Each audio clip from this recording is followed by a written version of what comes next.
يعني الصيف شو بده غير هيك سلطة لبن مع خيار تكون باردة وجنبها شي أكلة خفيفة مثل وصفتنا لليوم. أبو شلهوب مكوناتها بسيطة بس الله يفرج عن أهلنا بغزة ما في شي عندهم بسيط.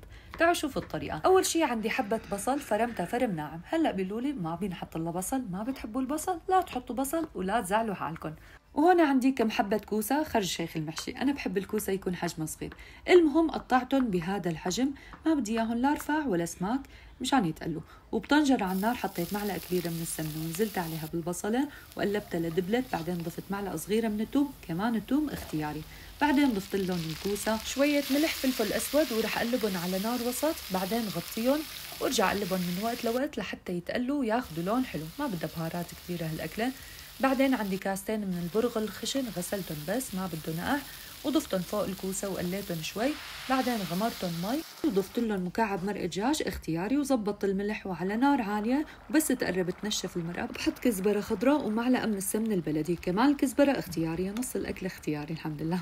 وبعدين بهدي النار وبتركها ربع ساعة وهيك جهزت وصفتي. ويا عيني على الريحة الحلوة اللي بتفتح النفس. الحلو بهي الأكلة إنه كتير سريعة، خلال نص ساعة بتتجهز معكم. بس عندي فضول أعرف شو صلة الوصل بين اسم أبو شلهوب وبين برغل والكوسة. ويمكن لأنه هي الأكلة طرية على أسنان فبتحسوا أغلب أهالينا الكبار بيحبوها. خبروني بالتعليقات إذا جربتوها من قبل ولا تنسوا اللايك.